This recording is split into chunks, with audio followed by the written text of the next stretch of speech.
नसीब का लिखा कोई नहीं बदल सकता। यह कहानी है 15वीं सदी की। किसी एक गांव में बहुत ज्ञानी पंडित रहा करता था। पंडित आजू बाजू के सारे ही गांव में बहुत प्रसिद्ध था और इसी वजह से धनवान भी। पंडित का परिवार ज़्यादा बड़ा नहीं था। पंडित अपनी पत्नी के साथ अपने बहुत बड़े घर में अकेला रहता था, क्योंकि पंडित को कोई बेटा नहीं था और एक बेटी थी जिसका विवाह पास के गांव वाले एक अच्छे लड़के से हो चुका था।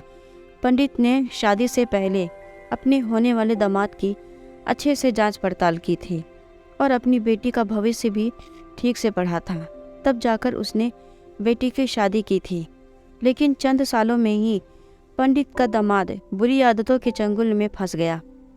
जुआ और शराब की बुरी लत ने उन्हें सड़क पर लाकर रख दिया था। अपनी बेटी के ऐसी हालात देखकर पंडित की पत्नी काफ़ी दुखी होती थी और अक्सर पंडित को कहा करती थी, तुम जाकर उनकी मदद कराओ। पंडित हमेशा अपनी बीवी को यह कहकर उनकी मदद करने के लिए मना कर देता था कि अभी कुछ समय उनका बुरा वक्त चलना है। हम चाहे कितनी ही कोशिश कर ले, जो उनके नसीब में नहीं है वह उन्हें नहीं मिल पाएगा।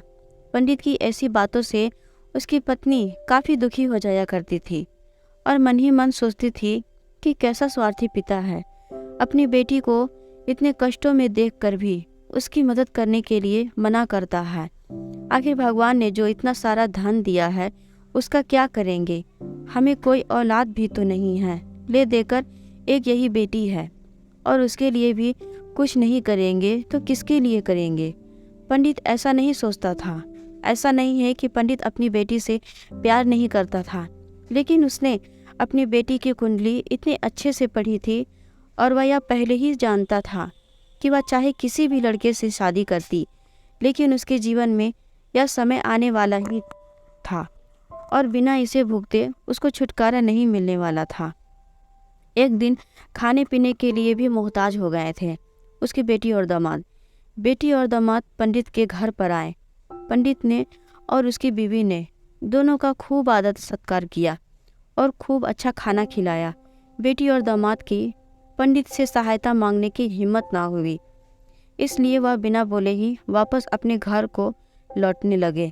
लेकिन माँ तो माँ होती है, पंडिताइन से रहा नहीं गया और बिना पंडित की इजाज़त के उसने चोरी छुपे बूंदी के लड्डू बनाकर उसमें सोने के सिक्के रख दिए और बेटी और दामाद को दे दिए, ताकि बेटी और दामाद की कुछ आर्थिक सहायता हो सके। पंडिताइन यह भी जान गई थी कि बेटी और दामाद शर्म के मारे उनसे मदद नहीं मांग रहे थे, इसलिए उनसे बेटी और दामाद को भी लड्डुओं में छिपे सिक्कों के बारे में कुछ नहीं बताया। जाहिर सी बात है कि जब वो लोग घर पर जाकर लड्डू खाएंगे तो उन्हें उसमें सोने के सिक्के मिल जाएंगे। इस तरह बिना मांगे ही उन तक मदद पहुंच जाएगी। सोचकर पंडिताइन मन ही मन अपनी बेटी की मदद करने के लिए खुश होने लगी। पंडित के दामाद और बेटी उन दोनों का आशीर्वाद लेकर अपनी बेटी के घर की तरफ रवाना हो गए। उन दिनों गाड़ियाँ तो होती नहीं थी, घोड़ा गाड़ी या बैलगाड़ी चलती थी। पैसे ना होते तो और चीज़ों की लेन देन से भी व्यवहार होता था। बेटी और दामाद का गांव पंडित के घर से कोसों दूर था, फिर भी पैसों की कमी के चलते वह चलकर अपनी गांव की तरफ निकल पड़े। थोड़े दूर ही चले थे कि पंडित की बेटी के पैर में मोच आ गई और अब उसको चलना भी मुश्किल हो गया।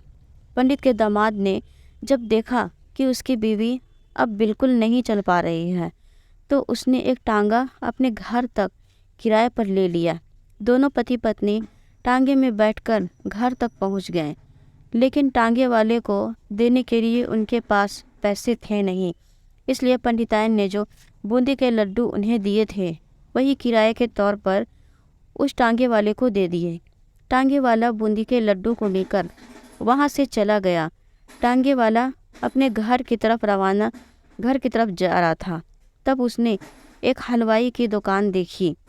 उसने सोचा कि थोड़े से बूंदी के लड्डुओं से मेरे घर के लोगों का पेट थोड़ी भरने वाला है, इससे अच्छा मैं इन बूंदी के लड्डुओं को बेचकर उनसे कुछ चावल खरीद लेता हूँ। टांगे वाले ने बूंदी के लड्डू हलवाई को बेच दिए। जिस गांव में वह हलवाई रहता था उसी गांव में एक आदमी ने अपने घर पर पूजा रखी थी और उसी पंडित को उस पूजा के लिए बुलवाया था। पूजा में लगने वाले प्रसाद के लिए उस आदमी ने उसी हलवाई से बूंदी के लड्डू लिए जहाँ पर उस टांगे वाले ने बेचे थे। हलवाई ने भी उस आदमी को टांगे वाले से खरीदे हुए लड्डू ही पहले दिए ताकि वह ख़राब ना हो जाए, क्योंकि वह नहीं जानता था यह लड्डू कब बने हैं। पूजा ख़त्म होने पर दक्षिणा और बूंदी के लड्डू लेकर जब पंडित अपने घर पर आया और खाना खाने बैठा तो प्रसाद में लाए बूंदी के लड्डू खाते वक्त लड्डू से सोने का सिक्का निकला। इस घटना को देखकर पंडिताइन की आंखों में आंसू बहने लगे। पंडित ने जब पंडिताइन से उसके रोने का कारण पूछा तो पंडिताइन ने पंडित को सब कुछ बताया और पंडित से उनकी बातों पर भरोसा ना करने के लिए माफ़ी मांगी। पंडित ने पंडिताइन के आंसू पोंछे और कहा कि तुम्हारी तरह मैं भी अपनी बेटी को बहुत प्रेम करता हूँ, लेकिन अगर हम उसकी अब मदद करते हैं तो दामाद हमसे हमेशा ऐसे ही मदद की अपेक्षा रखेगा और अपनी बुरी आदतों को कभी नहीं छोड़ेगा। पंडिताइन भी अब पंडित की बातों से सहमत हो गई। 2-3 महीने बीत गए। पंडित के दामाद और बेटी फिर से एक बार उनके घर पर आए और इस बार उनकी हालात पहले से बेहतर थी, क्योंकि पिछली बार खाली हाथ जाने के बाद दामाद ने नया काम शुरू किया था और अपनी सारी बुरी आदतें भी छोड़ दी थी। दोस्तों, नसीब का लिखा नहीं बदलता है, नसीब में जो लिखा होता है वो होकर रहता है। क्या आप भी नसीब पर भरोसा रखते हैं या फिर आप उन लोगों में से हैं जो अपना नसीब खुद अपने हाथों से लिखना चाहते हैं? दोस्तों, आशा करती हूँ ये कहानी आपको पसंद आई होगी। अगर कहानी पसंद आई हो तो वीडियो को लाइक, शेयर, कमेंट जरूर करें और हमारे चैनल को सब्सक्राइब करें। कहानी सुनने के लिए आपका बहुत